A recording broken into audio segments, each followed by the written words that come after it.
everybody, this is Anthony, be honest. And yes, it is back-to-back weeks of MSP for once. Again, guys, sorry for people listening. It's kind of a bi-monthly kind of whenever we feel like it. But yes, we're getting back to the weekly schedule, your weekly dose of MSP.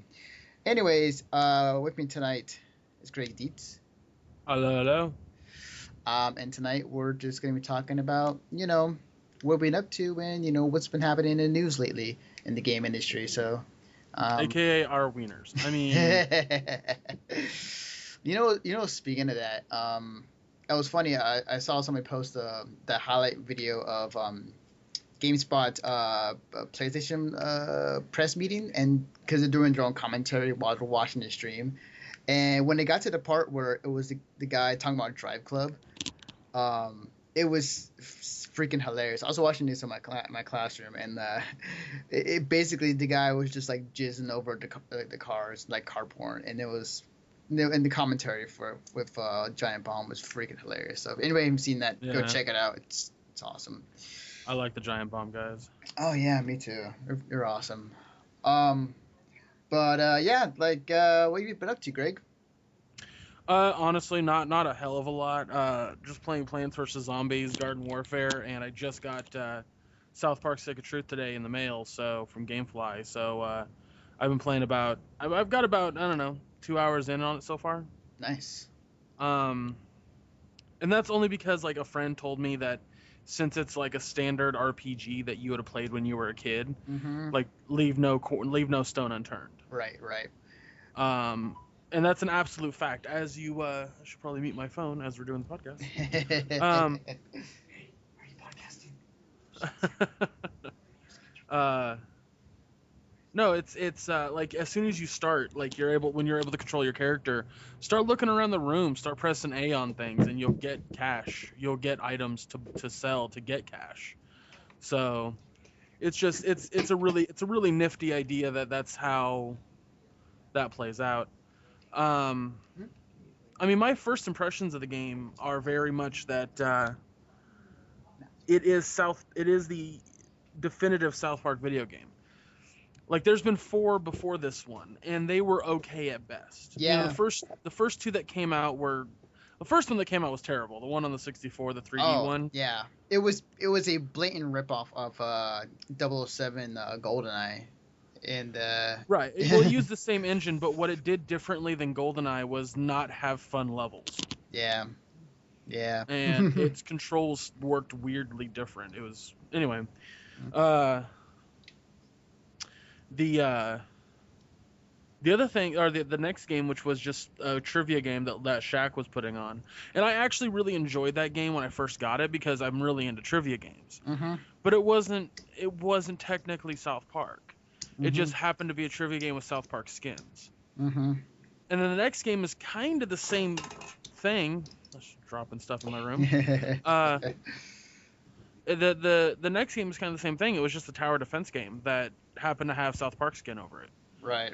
You could literally put any other skin over that game, and it would have been a tower defense game.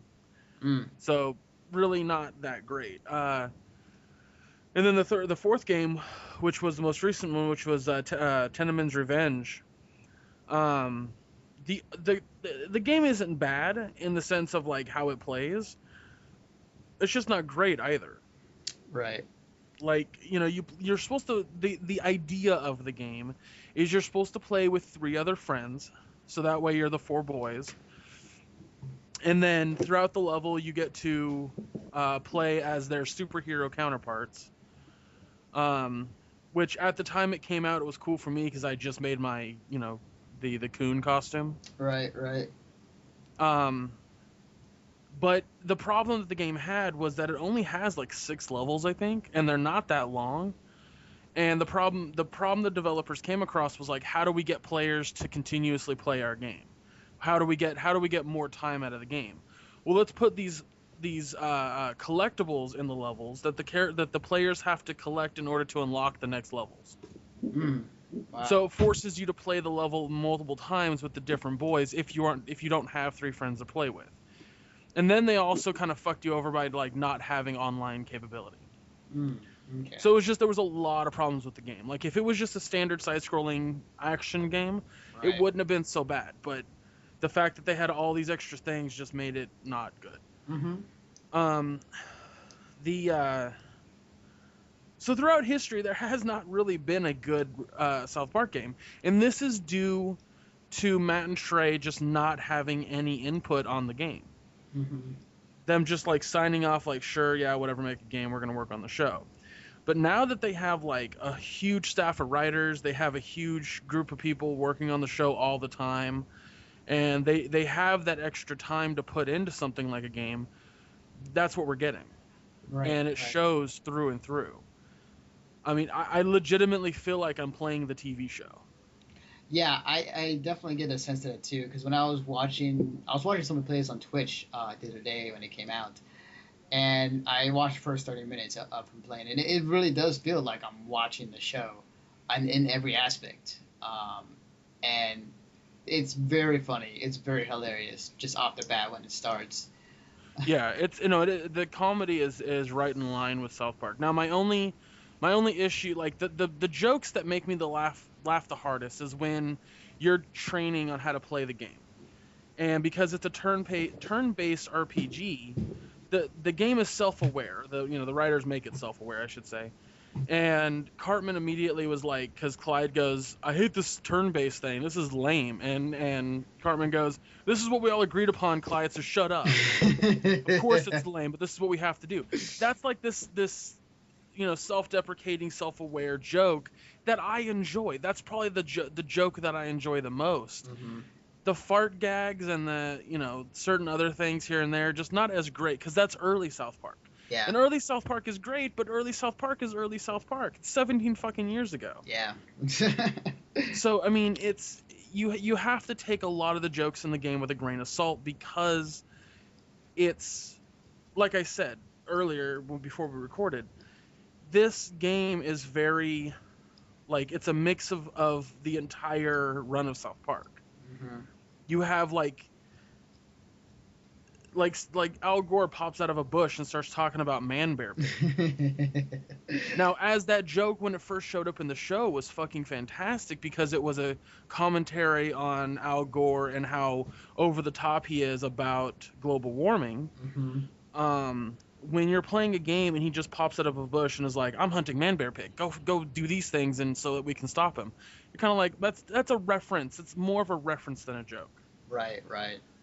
And so like it's so side story that it doesn't really matter.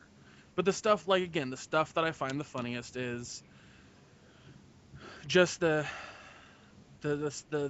social commentary jokes. Mm-hmm. The like certain other things here and there, like how it's very clear that the kids are playing a game.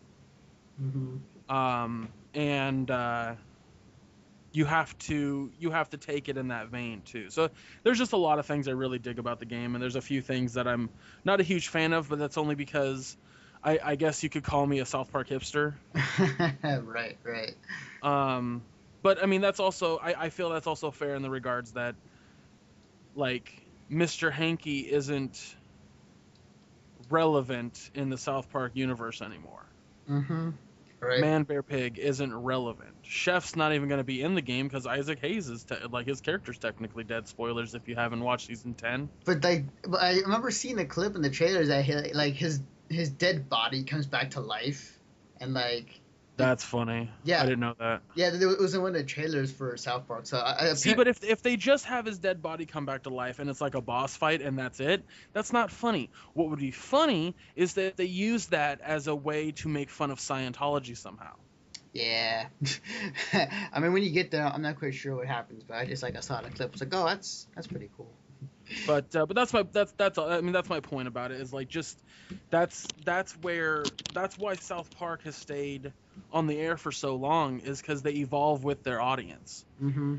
And they do an excellent job at that. I mean, yes, like I said, again, they've always kind of been about social political commentary and making fun of things, but it was never as strong in the past as it is now, the show currently.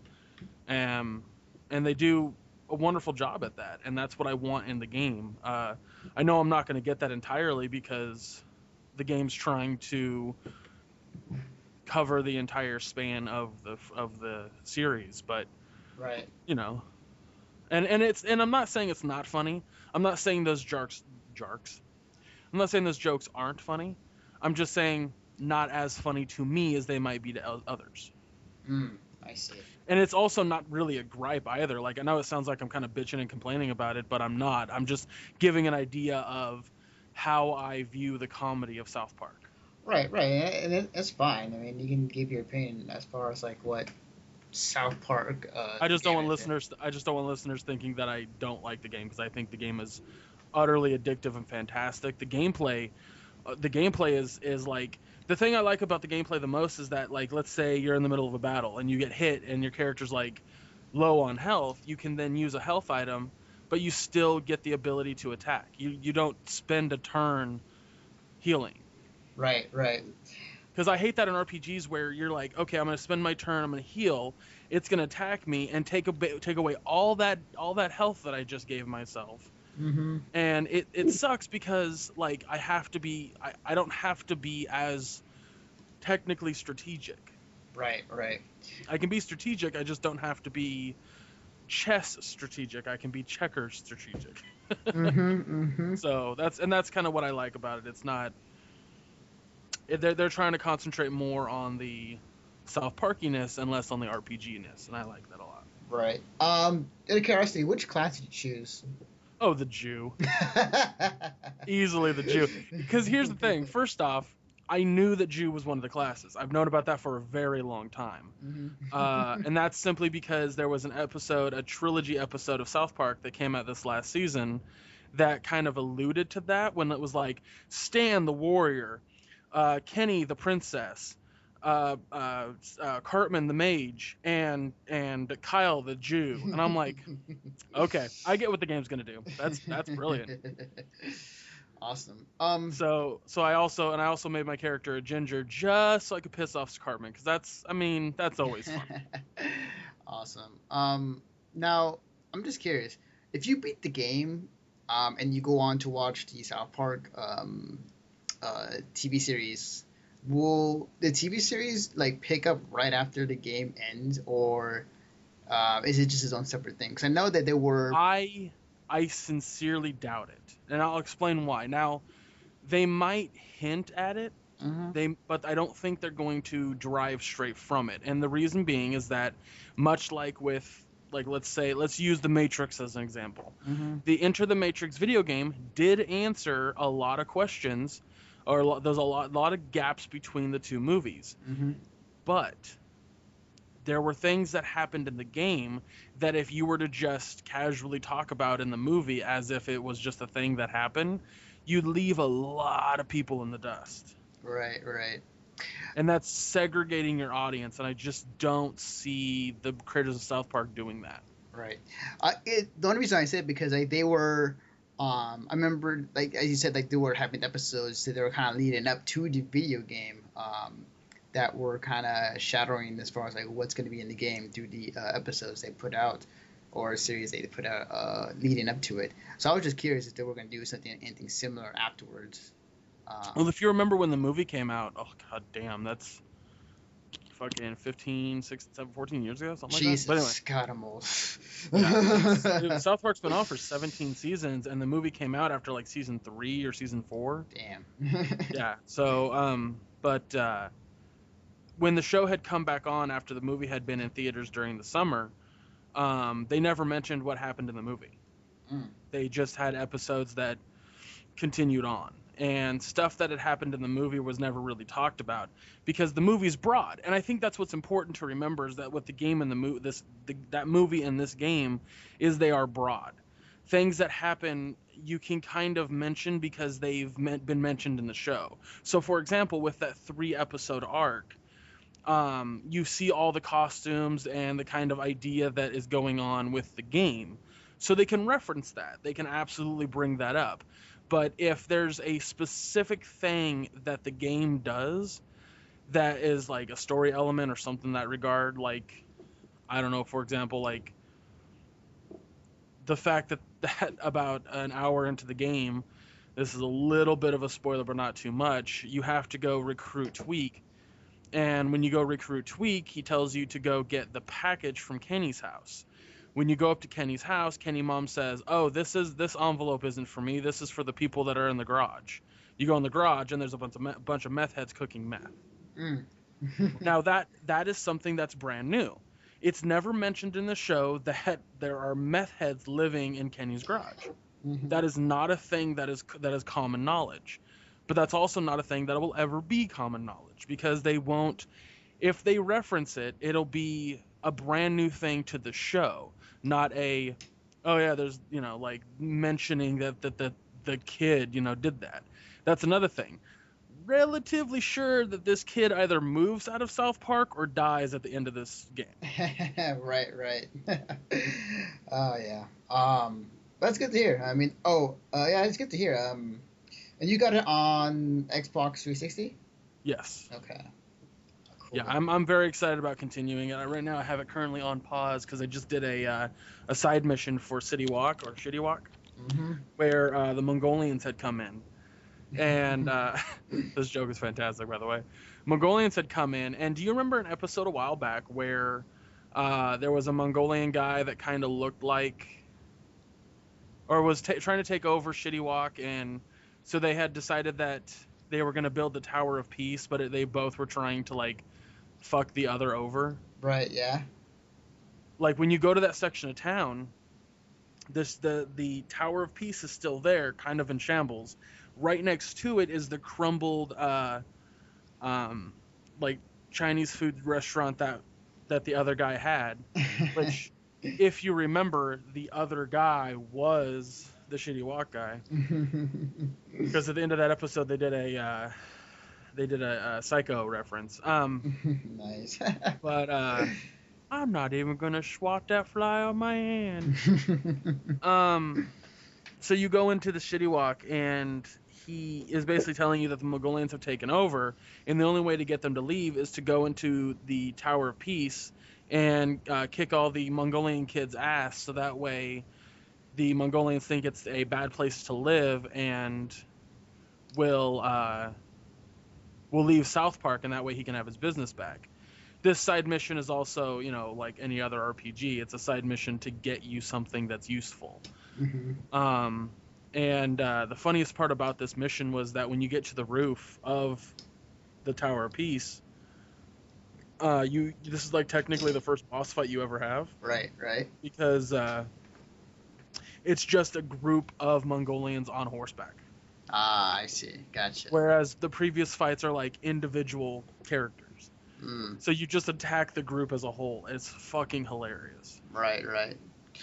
But once you defeat that, you get like a gong Mm-hmm. that allows you that brings the City Walk guy to you and gives you chicken that heals you. And I believe that's in battle. I don't think that's like on the streets or whatever. So Awesome.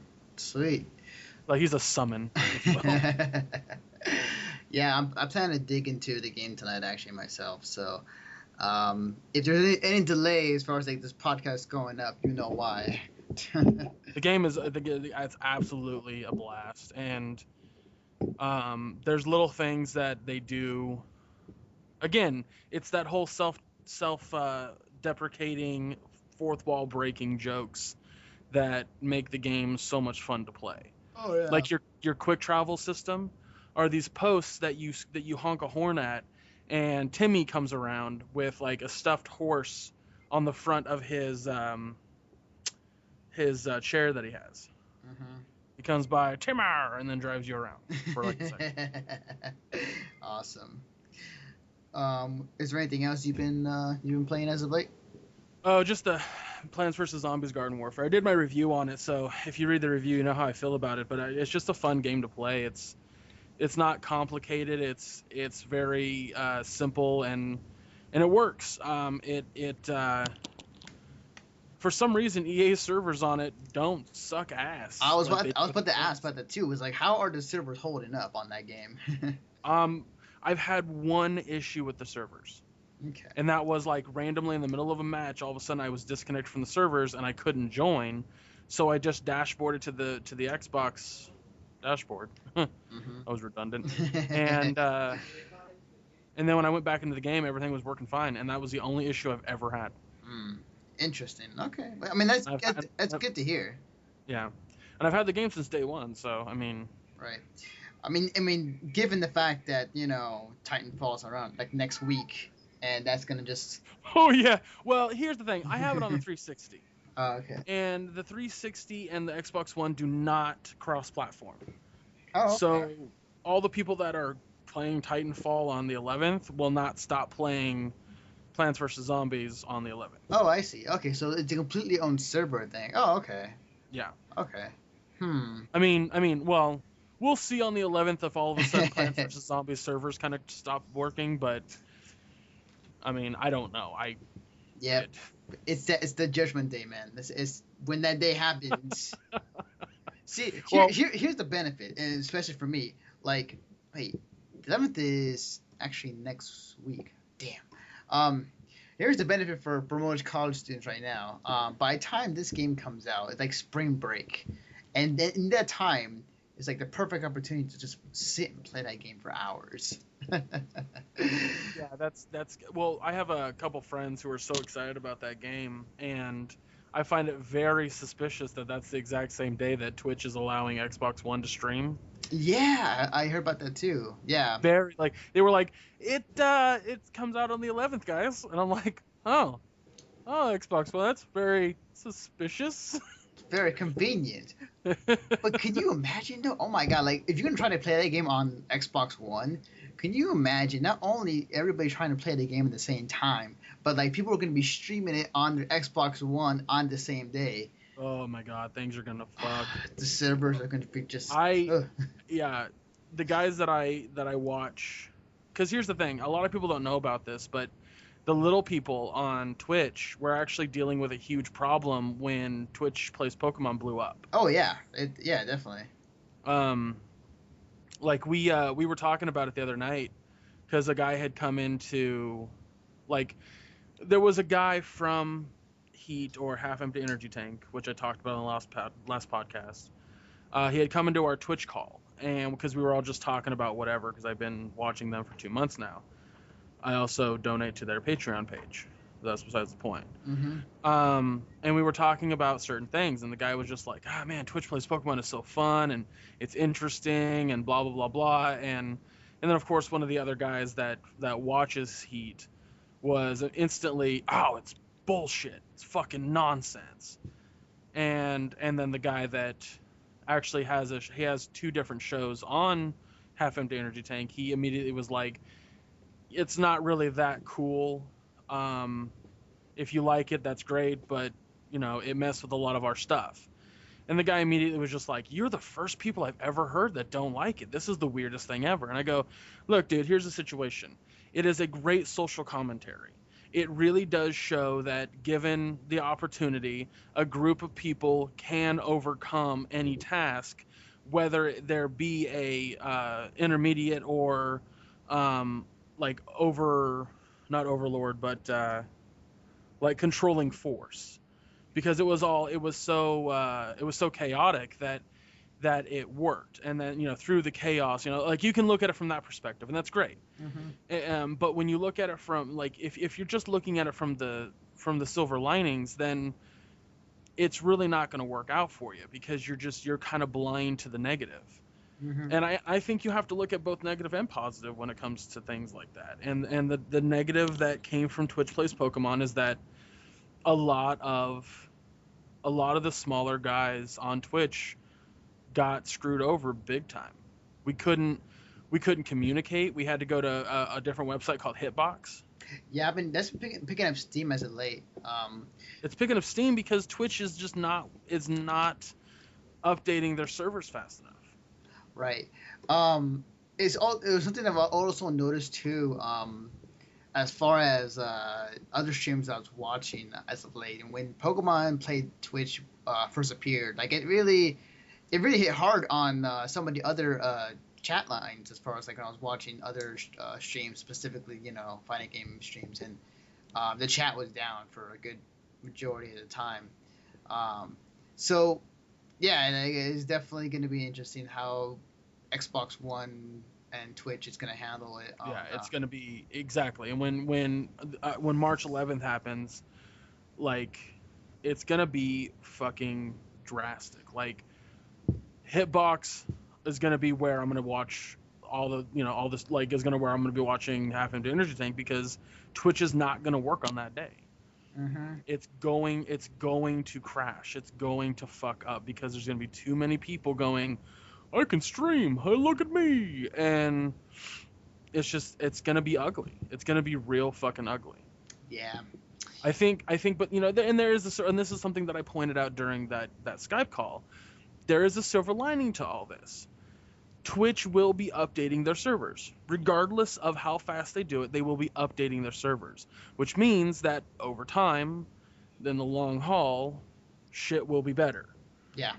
But the day it happens, it's going to be hell, because Twitch is very much Rockstar mentality of, we'll fix it along the way. And it's like, no, you don't fix something along the way. You anticipate what you're going to need to fix, then you fix that. And then if something breaks after the anticipation, after the release, then you deal with it then. Yeah. Yeah. The simple answer is just throw more servers at it, which is, kind of the answer, but yeah. It's not just servers, it's compatibility with certain things. It's maybe giving it's not just throw more servers at it. It's anticipate the servers being used for certain things versus other things. Yeah. So the smaller groups have their own individual servers. So that way, when we are chatting with each other in the chat box, we don't have all of a sudden half of our comments eaten, or try to say hey 1,000 times before it finally goes through. Yes, these all might seem minuscule problems if you aren't on a smaller group, but right. they do become a nuisance. They do become a frustration, because the greatest thing about Twitch is communicating. Yeah. Yeah. It's the oldest thing about the internet, is that you can communicate with people around the world through social networking, and that's what Twitch does best. Mm-hmm. I prefer the guys on Twitch that talk to the chat. Yeah. Like, they have this, like, 2-second delay now, or like 20-second, whatever, how much time. It's not really a one-to-one peer type of thing like it used to be, but now there's the delay, so Well, I think the delay is there so that way they can deal with, trolls and shit like that. But right.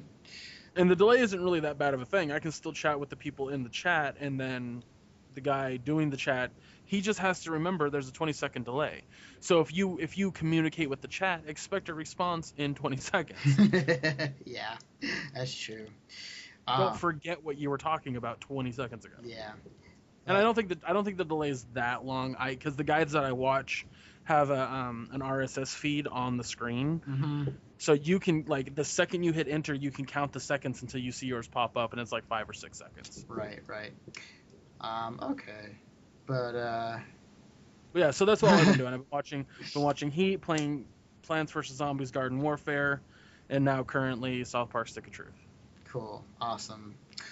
As for me, I'm honestly, I'm not been doing much. I'm just been busy school-wise. Finals coming up for me in about 2 weeks. But I do plan to play the Stick of Truth tonight. I have been getting back to watching a bit more anime. There's one series I've been keeping up this entire. Can I take a guess? Sure. Kill la Kill? Yes. The anime is so good. I've been keeping up with this series for the past 2 seasons. It's really good. Like, it's given. I won't say anything just because people who are listening like want to go or still watching it or haven't seen the latest episode. But all I can say is that they're giving what the fans want. Like, it's literally everything that everybody like drew fan art of is like becoming real in the anime, which is really cool. And the fact that like you could definitely see like a good a lot of traces of the anime Gurren Lagann that the people who used to work on that are working on this now. So it's pretty obvious. But the anime is really good. It's on episode 21 right now. I think there's like 3 more episodes left, but I don't know. Because I haven't really gotten a chance to see it. I've just seen like pictures of it and stuff. It's got a few scantily clad ladies. I will say this, it's funny because like as the first thing that everybody was saying, like when it was about to premiere, it's just like, oh my god, boob, fancy. But well, I'm sure there's a really good story to it. I mean, I've watched a lot of anime that uses that idea of like the sexualization as a stepping off point to explain some things. Kind of like with did you ever watch an anime called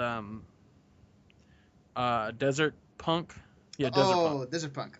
What's funny? It was on my to-do list, and I never got around to it. But I get what you're. Another anime, yeah. There's a lady in it that's very hot, if you will, and she, as being a hot lady, she uses her sexualization to an advantage. I can't say that about Kill la Kill or other animes that have that sort of thing. But what I can say is that it really isn't a big deal. Yeah. People need to chill the fuck out. Yeah, the funny thing is that, like, in Kill la Kill, the action and story actually outweigh the fan service. Like, yes, these are girls who are basically half naked fighting each other with swords and other stuff.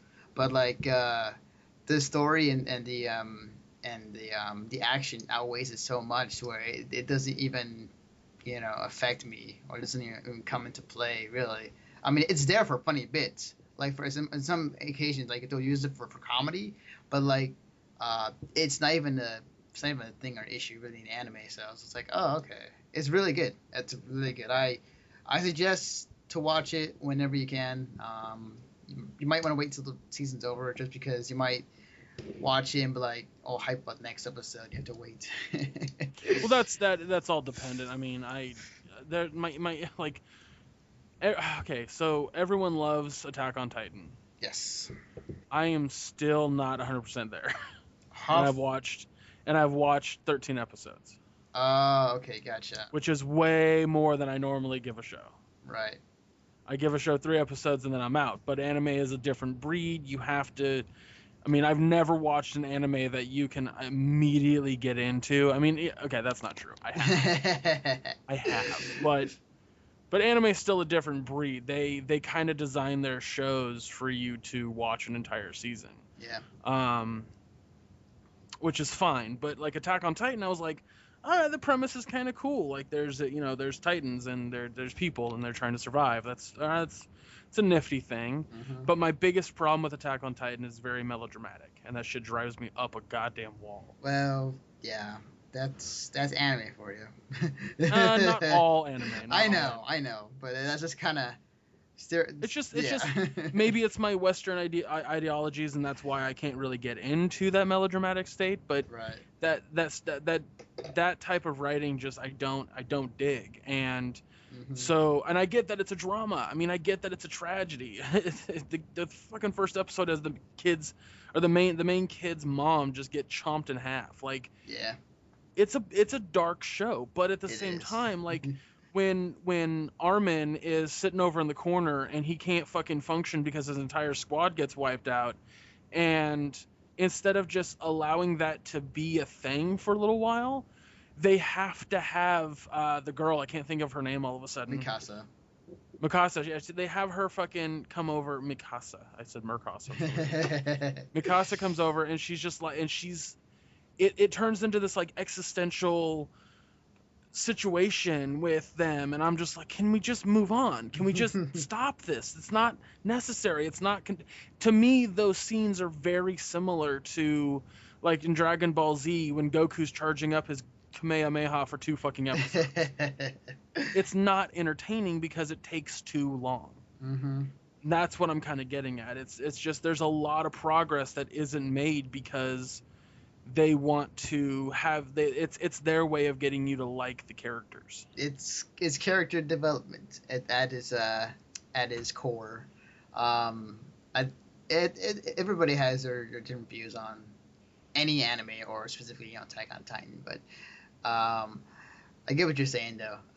There are some animes I've watched that were just like they drag on for too long when it's like it's obvious like what the actual answer is. It's like no, we gotta develop this character's background. Dude, but this I will say this, the scene that takes place right after that long ass exposition of like backgrounds Mm-hmm. and trying to rally Armin up or what the fuck ever, when they go into the library Yeah. and deal with the or not the library but the armory, Mm-hmm. and they deal with the titans that are in there, and they use that elevator while still tricking them. Like, I was like, that was really fucking compelling. More of that. Mm-hmm. Make episodes based on that. That's really cool. Mm-hmm. Or when Eren is, he's as, spoiler alert, as the Titan carrying the boulder to the wall, Mm-hmm. and they're all running around trying to protect him from the other Titans. Mm-hmm. Compelling.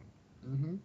Watching Armin be depressed because his entire squad got wiped out, not compelling. Understandable, but not compelling. All I have to say is keep watching. Keep watching. Just out of curiosity, I remember you were talking about your theory as far as like each person that was eaten by a Titan becomes a Titan. Is that theory holding up so far, or? Well, yeah, because again, I've only watched the first 13 episodes, and yes, because my idea is that if Armin, it's even further cemented in that last episode too, because when Armin is back there and he's inside the Titan and it's control, and he's trying to control it, but he almost can't. Mm-hmm. It's because he's in like a and not every, I should rephrase that, not every person that's eaten by a Titan becomes a Titan. This particular instance was a unique instance for Armin, or for Eren. Sorry, for Eren. Mm-hmm. But for everybody else, the DNA and the body are used to create the Titans. Now, how and why, I don't know. But essentially, when they're inside the Titan, they're only being used as they don't even know that they're being used. Mm-hmm. If they didn't die immediately from hitting the stomach of the creature or of the Titan, then they're used later on as a driver, if you will, a driver of sorts. Okay. It's interesting to hear people who see or watching anime come up with their own theories, because like I developed my own theories too, and then when I started watching the series more, like everything was explained. But it's interesting to hear your theory as far as like what you think so far. It's just I think that the way that the show is kind of, the direction the show is going is trying to show me that whatever is forcing these, because I mean, think of the Colossal Titan. Yep. He is not controlled by a human, or he doesn't have a human inside of him, because he is when you look at him, he doesn't look complete, Mm-hmm. but he's still 60 meters tall. Yeah. And that's so that he can kick into walls and let the way smaller Titans in where he doesn't have to. Yep. And then he disappears. He just disappears. Mm-hmm. I think there's going to be some religious aspect that the show is going to go for, like God is mad at humans and always has been, and that's why the Titans exist in the first place. Mm-hmm. But I'm not sure. I'm really interested. I have absolutely no idea what Eren's dad was hiding in that house, and that idea alone will keep me going on the show. Mm-hmm. But I'm still not 100% there. I'm there enough to keep watching, Right. if that counts for anything. Okay. But I'm not how you feel about Kill la Kill, where you're like, I have to see the next episode. Oh no, it's cool. Like, for me, I've been doing this for years. I've been watching I pick up animes like whatever that are interesting to me every season, and I just kind of pick up on that and watch that. I've been doing this for a long time, but what was it like? Yeah, I was gonna say, what's funny is like, doesn't it suck that the characters you like in the Attack on Titan like die? like especially early on. 'Cause- Actually, it's one of my favorite things about the show. Oh, okay. I have this weird thing where when you tell a tragic story, Mhm. death is a very big and omnipotent threat. Mhm. This is why the Walking Dead TV show pisses me off so much, because something that the comic does is it lets you know this is a post-apocalyptic world full of things that will kill you, full of people that'll kill you, and you're never really truly safe ever. So always be on your guard. So people die all the time in the comic book of Walking Dead. But and then when like that episode happened on Attack on the, we're on Trost, let's go get him, and then they just get wiped the fuck out, and the Yep. only survivor is Armin. I was like, that was brilliant. That was really good. Yeah, I was mind fucked when Aaron like got eaten. I was like, Yeah, I was I was really confused too. I was like, that's the main character. yeah, I was Are they like, just are they just gonna get rid of him like that? That's really awesome. I was like for like a good, because I was watching, because it's funny. I started watching this anime series. Was on the road, coming back from my cousin's house, and I had time to kill. And like when I saw that happen, I was like, can that happen? Can a main character die? Wait, is that what? I honestly, if the show went that route of like, let's kill the main character, and like the show is about the human survival versus the Titans, and there really is no central character, and that Aaron was the way to introduce you to the world, and then they just get rid of him. I personally think that that's really cool. That's really ballsy writing to Mhm. have you get invested in a character they're going to get rid of immediately. I personally think that's really cool. However, I know people's sensibilities, and I know that writers know people's sensibilities, and I know that they weren't going to do that. Yeah. At first, I was very excited. At first, I was very like, that's really cool. They just straight got, oh, wait a minute. That was my thought process. So Yeah. maybe it's a little longer than that, but you get the point. Right. Yeah. There's still a bunch. Like, I don't know. Did I ever tell you the list of anime that I need to watch? No. I would assume it's a pretty long list of stuff. Oh, it's a pretty large list. I have it. I think I have it on my. Here we go. So there's a few that I've started on here, Mhm. and a few that I haven't watched at all, and that I have on my computer, and I just need to watch. Right. But here's the list that I have. Okay. And some are movies, by the way. Some aren't TV shows. Some are movies. Okay. I need to finish Dead Man Wonderland, Mhm. Sword Art Online, Tokyo Majin, Mhm. Dura Dura. Mhm. I need to finish Attack on Titan, Mhm. Kill la Kill, Paranoia Agent, Mm. Gurren Lagann. I still haven't seen Ponyo. I want to see The Wind Rises. Mhm. And recently, when I was at SAC Anime, the two people that I was hanging out with were very at odds with each other, just on the fact of whether or not I should watch Evangelion and a particular of their choice Gundam series. Oh, okay. Because I've never watched a Gundam series. I I'll be honest. I've seen one Gundam series in my life. I've seen a few with my friends that were like movies or spin-offs, but that's a tough one because like as far as I remember, like I remember about each Gundam series that came out, it's been pretty good. Going back to like I think the 70s or 80s when the first Gundam came out. But like I know like Gundam C was not well received. I remember that much. I can't remember exactly, but like majority of the Gundam do watch are pretty good. The Gundam I watched growing up was Gundam Wing, and that was on Toonami, and that was like my exposure to it, and it was freaking awesome. Although, but I will say the action was great, but the talking was fucking complicated. By the end of it, it's like I think I know what pacifism is.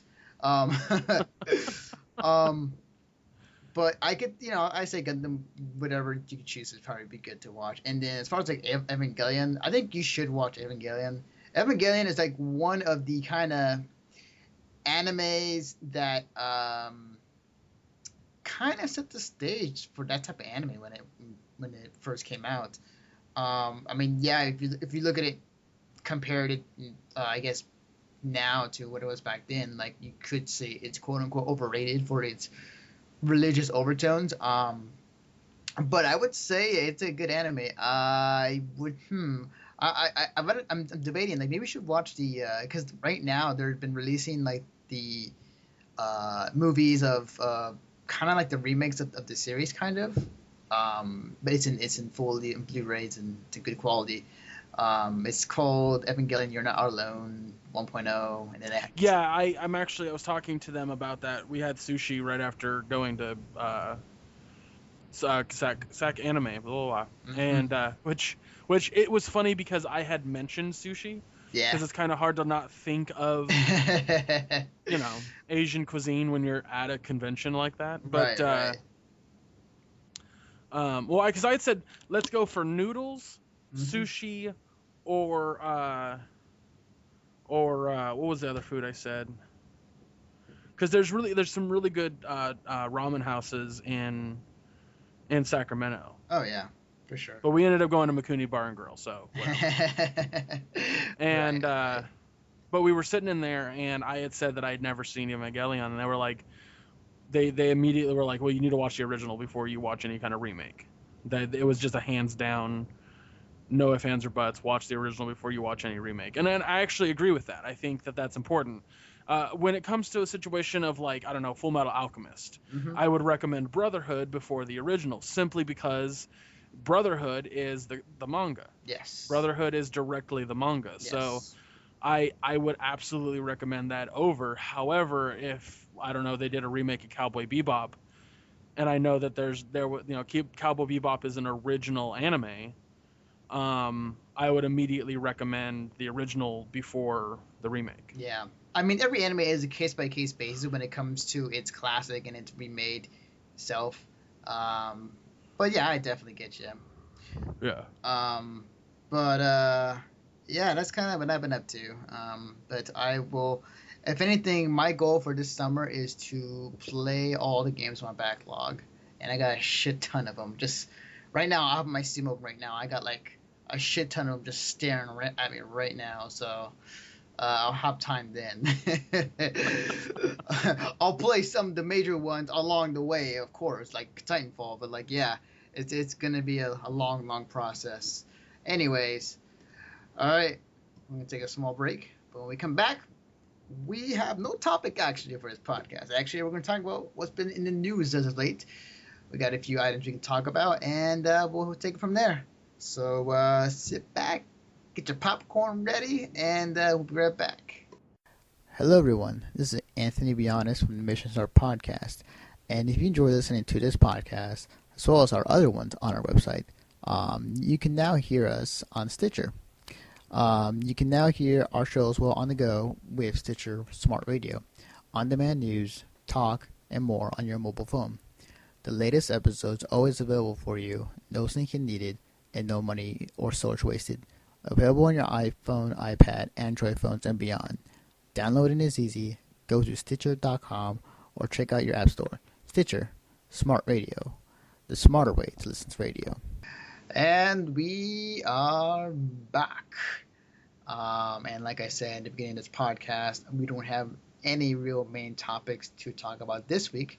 But in lieu of that, we're going back to the classic Mission Start podcast system of talking about the news. Only this time we make sure to keep it short and not go on for 3 hours. I went back in the archives because I'm making a new podcast page for the site, and I was looking back and it's like, holy crap. We've talked like me back then, like me and my friends who were on the site prior, like we talked a lot, and I mean like 3 hours long of stuff. It's like, holy shit. Yeah, that's something that you learn along the way of doing things, is like how to make things more digestible. Yes, because I know majority of you who do listen don't like to listen to us for 3 straight hours. I can't stand myself for 3 hours. Well, Anywho, that's all right. anywho, I'm kidding. But anywho, to start up the news for today, today Twitch was named official live stream partner of E3, and this comes from BusinessWire.com. Um, Now, as we might have stated before about Twitch, about how they're dealing with issues when it came to the Pokemon Let's Plays, or the Pokemon plays Twitch, or Twitch plays Pokemon, and gearing up for Titanfall and like all the Xbox One Twitch servers when that launches. Um, I will say that it's going to be a real challenge for Twitch to they're going to be the official partner of E3 as far as like manning the streams, but it's going to be a real challenge. I think prior in the past, before Twitch, majority of our streams we got from E3 were like directly from like Sony or game trailers. Right. Yeah, you had to go to a specific site to watch the stream. Yeah, and back then, like there wasn't much problem stream wise. I think the only problem I think was this past year, with the Sony PlayStation press conferences they had, or no, that was last year actually. My bad. It's 2014. But like yeah, they had their streams on what was it? On Ustream. Yeah, and there were some problems here and there, and everybody trying to watch at the same time. But Twitch, I don't know. That's a tough. I don't know. I don't know if Twitch really has the. I mean, they might. I don't know. Depends. I think they will by the time that comes around. I'll put it this way. So when the press conferences are happening, and game trailers and Sony's website or whoever is streaming it at the time, right? Don't have as many viewers as, let's say, a League of Legends run on Twitch currently. There aren't 100,000 people watching it. Yeah, that's true. Now this could also be because people don't really want to watch the conferences because they can be extremely boring. Yeah. I will say though that last year Twitch did host. They didn't host, but companies that were doing the presentations did like have a channel, and they streamed it at E3. The thing what happened last year was that there were multiple channels that were streaming the same thing, and if you couldn't get into the big one to everybody was in, you had at least an alternative to go to watch a stream. And I'm not sure if it's a good thing or a bad thing on Twitch's end, but like it's going to be a real test as far as like what's going to happen this year.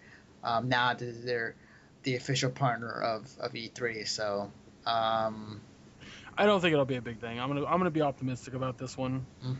I think it'll be a fine situation. By the time that it happens, they'll have enough servers to accommodate it. And I don't think there's going to be enough viewers to make it be a problem. I think that Twitch Plays Pokemon and League of Legends runs they have way more viewers than any of the press conferences are going to get. That's true. We'll see. We shall see. But that's just interesting that was announced today. I think it's really cool. I think it's honestly really cool that they're. Now, I think it's because it's a partnership. It's not like an exclusivity, is it? I know. No. As far as I know, it's just a partnership. And maybe they're just testing the waters to see how it goes for this year, to let Twitch be its mainstream. I'm not sure if that means like other sites can't do their own thing. And maybe they're just allowing Twitch to do just to stream by itself. But it's gonna be interesting. We'll see. It'll be fun. Yeah, it'll be fun for sure. Next on the news, so Jack Tretton to step down as president and CEO of Sony Computer Entertainment America, and that is coming from PRNewswire.com. Now, Jack Trenton's been with Sony for so long. Oh man, like he's been there. I want to say since like PS3 launch, maybe even longer than that. I might have gotten that wrong a little bit, but like he's been there for a long time, and I will say like he's leaving on a high note. He isn't leaving on a bad note. Like there was no controversy. Is he just retiring? He's just stepping down. I think because like it was funny too, because I was reading the Reddit, and people were asking the same thing. Um, but like he's just stepping down. There wasn't no bad feud or anything. I think he just feels like it's time to just kind of move on to other things, which is fine. It's just understandable. I will say like uh, one of the moments, or one of the things I do remember from Jack Trenton, it was like one of the big things he did was like he at E3 was a year or two ago, where he just basically the first thing he said to everybody, and this was during the whole hacking of the PS3 PSN accounts, and he basically just went out there and just like talked to everybody about that problem. The first thing, got the elephant out of like discussed it right there, and it was pretty ballsy. Like don't get me wrong, like I think that decision between him and Sony was like that was a pretty ballsy move, so they can Well, I'm gonna take the counterpart to that Mhm. and say that it wasn't as ballsy as just really smart, because it was on everyone's mind. Oh yeah. Why not get the thing that's on everyone's mind right off the bat? For sure. Get it out of the way, sweep it under the rug. Not to mention, like when he was doing the presentation, like or during the press conference, he actually looked human. Like when you watch E3 press conferences, like a lot of the people who are hosting it or who are um, going, kind of the hosts as it were for the press conference are like very mechanical. They're very acted. I mean, like it is an act in a way, but like when Jack Trenton took the stage that one year, it's like he was like, he was human. Like he said, he was like nervous, like he was laughing. He was like it was like everything that a normal dude would feel, as it were. Yeah. But like yeah, man, like you know, I think what he did in previous years, and obviously I'm not talking a whole lot, but like he's been good. I think what Sony had with him has been good for a long time. So we'll see how it goes with him, and hopefully have a better or whatever he moves on to an awesome career. Yeah, I think good for him. I mean, go do what you want to do. Mm-hmm. Next, I don't really have anything against it. yeah, no, I hear you. No, that's cool. The next on our list. So this was confirmed by Game Informer that Joker would not be in Arkham Knight, and Arkham Knight is the third game to the Rocksteady Batman games, which was Arkham Asylum, Arkham City, and now Arkham Knight. Which what's funny is like I wouldn't mind that because I mean right now uh the Joker, Mark Hamill, retired from doing the Joker's voice. For my reason, my guess is because he feels tired of doing the same voice over and over Yeah, again. he talked about it in an interview, like a couple interviews. Like he goes, I'm just an actor knows when to walk away from a role, and Mm-hmm. he's like, I'm done. The role is over, and I just am not going to go back to it. Right. And so I had a feeling that was one of the reasons why they didn't put Joker back in the third game of the series. I Well, also there's also a huge reason that's a spoiler to City if you haven't beat City. Yeah, it is. Um, and I mean, like, there's another reason too, but like, I'm cool with this. I'm fine with this. I think that I think for the past couple years, I would say that we have been focusing on Joker and Batman like for so long. Yes, he's a very interesting character. He's a very psychotic and kind of mythical type of person. Um, but like, I would like this. Well, the thing about Batman and Joker that makes it so interesting is that they are the exact. It's the yin and yang. It's the epitome of yin and yang. Yeah. And and that makes their interactions very unique. Now, that being said, what makes no, not Dark Knight, it's Arkham Knight so interesting, so exciting, is that is not going to be there. That's not present. Mm-hmm. And that's going to affect Batman in a very unique way. And it's going to affect the entire Rogue Gallery in a very unique way. Yeah. And so that's going to be a very strong pushing point for the story to go. And that to me is exciting by itself. Yeah. So I mean I'm very very amped for the direction the story is going. Now, Again, haven't played, and I use quotation fingers, the first two games. I was with a friend and we beat it together. He played and I watched and helped with puzzles. Right. But I adore the first two games and I like the third game. Granted, the third game's a prequel. Mm-hmm. Um, I'm very, very excited. The fact that it's next gen and it's the entirety of Gotham, including Arkham City and Arkham Asylum, Mm-hmm. is very, very, very exciting. And the fact that the Joker is not in it at all makes me incredibly giddy, because that just shows that not only are the writers intelligent enough to not have Joker in it, but they also are intelligent enough to trust the audience to know why Joker's not in it. Right. Right. Yeah. The Batman villains are arguably one of the best villains in comic book history, because they're so. Each one is very unique, and each one Absolutely. is very cool in its own twisted way.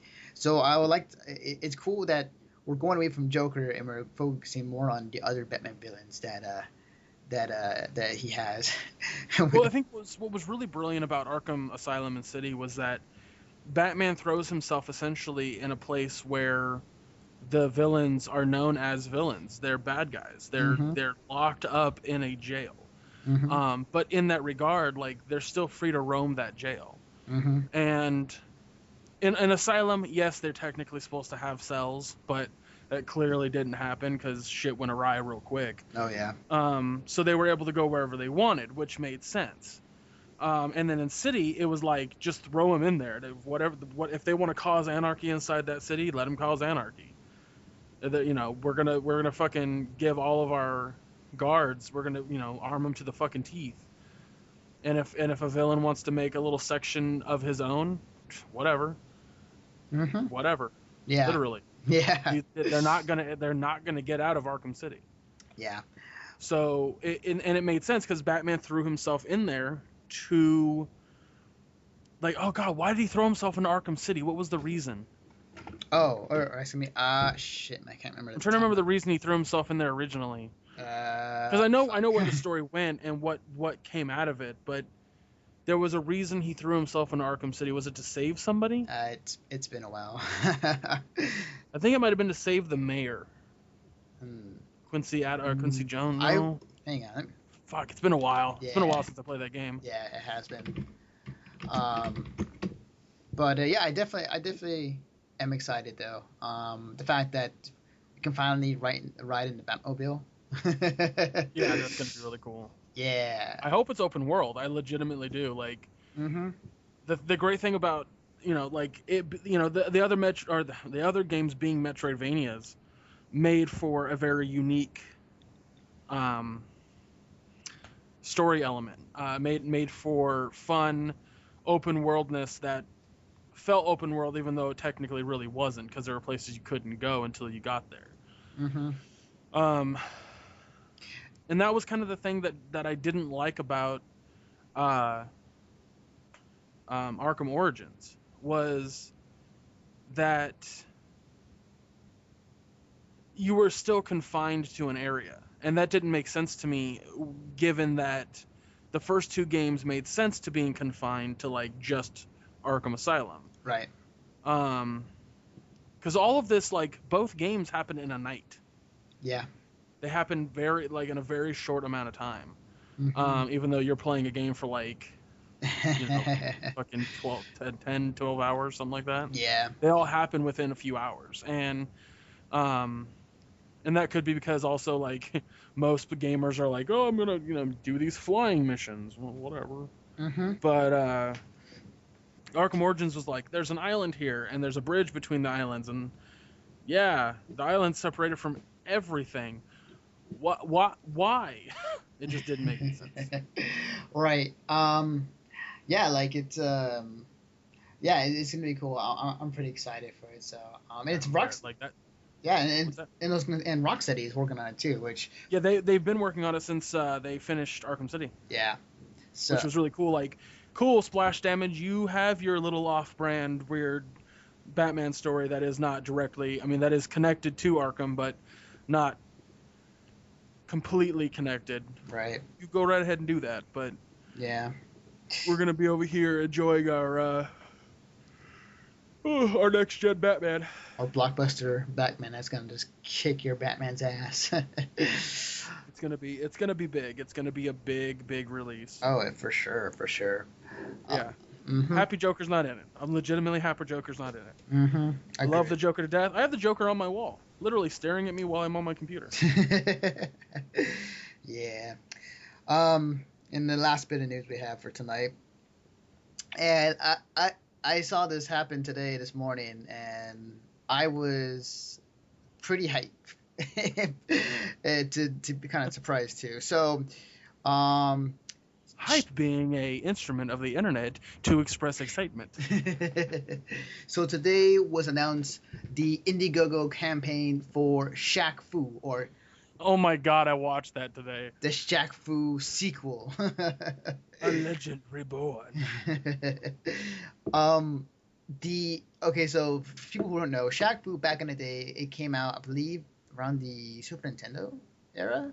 Yeah, it had to be. While you're talking, let me go to IMDb or Wikipedia real quick. Right. Shaq Fu came out long ago, and it was based on Shaquille O'Neal back when he was popular with the Lakers or with the Orlando Magic back then. I'm not quite sure. But anyways. You were correct about the SNES. But apparently... No, it's just SNES. I thought it came out on... No, it did. It did come out on the Genesis. Okay. It came out... 1994. And back then, the game was pretty bad. It was pretty awful. Let me just give the audience a kind of like an idea of what came out around the same time. Mm-hmm. So as you're on the Shaq Fu Wikipedia page, it goes... Also see Michael Jordan in the Windy City, Chaos in the Windy City, Barkley Shut Up and Jam, and Slam City with Scottie Pippen. Yeah, it was a very interesting time. Like athletes were getting games that were about adventure and stuff, and Shaq Fu was one of them. Shaq Fu was one of them. Yes. And it was a side-scroller beat 'em up game, but it was awful. It was hard as hell. No, Shaq, no. Shaq Fu was not a side-scrolling beat 'em up game. Oh, it wasn't? No, it was a fighting game. Oh, huh. Yeah, it was a fighting game with like Shaq and then some random fucking characters that they created specifically for the game. And what made the game so bad was it was fucking unplayable. The controls didn't work right. Like you had there was a huge delay between I press this button and the character does a fucking back kick or like a backflip kick or whatever. It was just a really hard game to play because of the controls and the delay, and the visuals were also just like the sprites looked really bad. Mm-hmm. But because of all that, because it had just so much money dumped into it and it didn't make that much. And the fact that, Shaquille O'Neal was in it, it's just one of those games that'll live in infamy because of all those things. Right. I think that's the perfect word to explain Shaq Fu. Infamous. Right.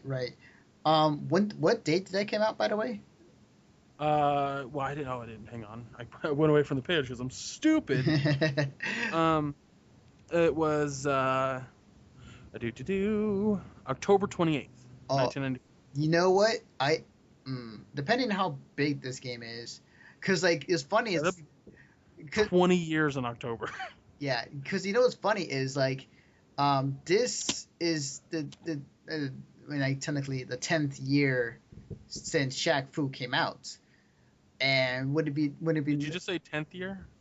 I mean, it came out in 1994, and 10 years later, 2014, You might want to do your math again. Wait, is it 20 years? That's 20 years. Oh, okay, oops. 2004 would have been 10. Oh, okay, gotcha. My bad. So 20 years later... It's 11:30 at night. Forgive him. It's been a long day. I'm in the midst of finals. If you had asked me to do this podcast yesterday, I'd have said nope. My day yesterday was so bad. I'll explain it after we record, but... Right. I get your pain, man. I get your Yeah. pain. But yeah, like it was funny too because Shaq kind of jokingly announced it at CES this past year, and like we weren't sure if it was like real or not, and it turns out to be real. And the trailer came out today. The graphics they look pretty Well, okay, you know. there's really no game footage. There's what exists is like pre-rendered stuff that the game could look like if you donate money. Yep. Which is kind of odd since Shaq is like one of the most wealthiest men in the U.S. right now. So It's yeah, I don't know, man. I mean, I'm looking forward to it. Wow, there's if you go to shackfu.com, you can play a Flash version of the game. nice. I just learned this by accidentally going there. Now listening to like racially insensitive Asian kung fu fighting. But Yeah. wow, for real, that is a real website that exists. I'm sorry, I'm just kind of blown away by that. Yeah, like the trailer like had pre-rendered graphics. Like Shaq is super muscular. Like he reminds Ridiculously muscular. yeah, man. He looks so muscular and like his head is kind of small compared to his body. Um but like he's in the center, he's talking about, he's the big daddy. He's Aristotle. And then like it shows picture it goes up to his face and you just see him smiling. And then like, he beats up like these ninjas that come at him. And it's very kind of cartoony in its own way. The right now, currently, as of recording this, the Kickstarter is trying to raise a goal of $450,000. It is currently at $30,000 and 45 days left. Right. So for this Indiegogo campaign for the game, they have some goals they set in place, and these goals goes up to a ridiculous amount of money. Just to name a few, like say you want, I mean, obviously the game for just the cheapest is like $15 you can put down for a copy of the game. And you get your PC version. Which is not bad because the game is going to be charged at a $30 price tag. So Yeah, one of the cooler things I was looking at was at $150 you can record your own voice and it will be in the game, and you get credited for it, along with a free game T-shirt, free lifetime DLC, other cool shit. That was pretty cool. That's kind of stood out to me. There were other interesting things like mocap your signature move, where you can actually have one of your motion capture artists will create a custom animation based on a recorded signature move that you submit. There's it even goes as far as you can hang out with Shaq himself. Like you can go and play one-on-one basketball at his house if you wanted to. um, isn't that like the $35,000 one? Yeah, like there's one like the highest right now. If you're like rich, like $35,000 is this is what it gets you. So it gets you, and it's only for one person. So, one fan gets to bring two friends to TNT Studios for a meet and greet to watch the taping of NBA on TNT and have lunch with Shaq at the studio. Guests will also receive exclusive signed memorabilia, a copy of the game, T-shirt, free lifetime DLC, limited edition character, and weapon. I think the one, it's fun because like Shaq can do this. It's funny that because he doesn't help with the game, he can do this. I think so. He might have dumped money into it, but he's kind of like, all right, I put enough into it. Yeah, I mean, if I was rich, I mean, if I was like a rich man, if I won the lottery and I saw this today, I was like, I might spend a day with Shaq, because like there's other cool things on here, like do for 3,000, like you can have 2 floor seats to a King game, and like you can along with everything else you get. I mean, well, Kings suck anyways, but like you still. The Kings suck anyway. Fuck you. No, I'm joking. I love you. I think. I love you. I'm just joking. I know. I think the most funniest one added to his goals was like You pay $1,000 and Shaq will follow you on Twitter. What? Is that a real fucking thing? I'm not kidding. Look, check the link. I'm looking right now. Hold on. So $1,000. Shaq will follow you on Twitter for 1 year, starting with an initial shout out to all his 7 million followers, thanking you for supporting the campaign, plus a copy of the game, T-shirt, free lifetime DLC, and limited edition character and weapon.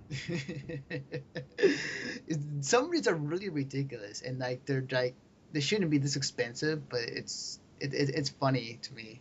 But yeah, like this campaign started today, and it's beginning a big following. I thought you. Oh my god! I thought you were. Wow. It literally says $3,000, 2 floor seats to a Kings game. Yes, I'm not kidding. Oh man, I'm not kidding. That is fucking funny. Yes. So, yeah, we'll see how this goes. I have a good feeling that this game will be funded. I'm pretty sure it will be. Yeah, I'm just curious to see who would put down that amount of money for someone like the higher tier. Someone who lived in the 90s and was a big fan of Shaq. That's a good point. Like owns Kazam and, or not Kazam, but Shazam and, was it Kazam? Yeah, it was Kazam. Yeah, Kazam and, oh my god. Oh, and they Steel. Yes, Steel. Yes. That and like any other Laker fan, like back then. Yeah, not ever a Laker fan. How's it feel the fact that Shaq is the part owner of the Sacramento Kings? I mean, it honestly, do you want the fan answer or do you want my real answer? Give me both. I'm curious. The fan answer is fuck that shit, fuck Shaq. This is bullshit. He shouldn't own the Kings. The real answer is Shaquille O'Neal actually is a really smart guy who knows a lot about sports and financing in sports, and also how to build a team. He's been doing this for a long time. He has a lot of championships, so it's a good thing that he's controlling the Kings right now, or at least a lead controller of the Kings. And I think that over time we will see this improvement because he's there, because the new owners are there. So there you go. Yep, it's funny because like I don't know if you watched the NBA dunk contest, but like like I love, like, he brings such an entertainment to him. Like he's already like really a funny guy. He's really entertaining on TV. I just like the fact that now instead of Sacramento, he's pronounced the city Sacramento. That actually upsets me a little bit. I'm not even gonna lie about it. Like, I'm legitimately like, oh, fuck that noise is my legit reaction to that. It's so good though. I love it. But anyways, dude, I'll put it this way: back in the day when the Kings and Lakers were having their huge rivalry, my brother went out and bought me on my birthday a shirt that was a caricature of Shaq dressed as Shakira, and it said Shaq-Kira. And I wore that shirt with fucking pride. Yeah. Yeah, wow. No, I'm still looking through some of these photos. That's awesome. Anyways, but you get a shoe? The fuck? Wow. Impress your friends with your big shoe size. 10 meters, get a size 22 original vintage Reebok Shaq and this is sneaker from Shaquille O'Neal with the letter of intensity. The sneaker can be signed and personalized at your request. Wow. How would you? A size 22 is huge. You could fit both your feet in that shoe probably if you wanted to. You could go for a day on the lake with that. Yes, you could put your whole arm into that, and like use it as a glove.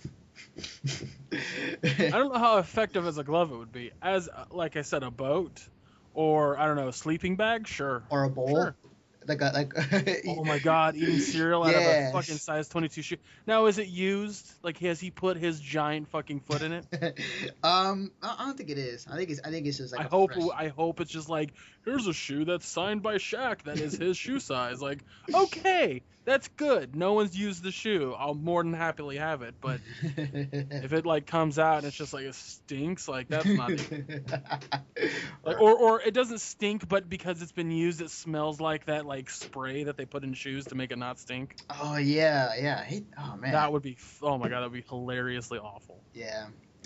And But there's fans out there that want a used pair of Shaq shoes. oh, of course they would. Yeah, they would totally go for it. But I digress. But I'm excited. I can't wait for this game to be funded, and we'll see how it goes from there. Anyways, that's gonna do it for us tonight. A little on the short side, but hey, I have a good reason for it. So are you. I mean, that's rude. Hey. I could fire you at any minute. True. Totally could. Anyways, Greg, where can they find you on the internet? Well, after I yawn, I'll tell you. Jeez.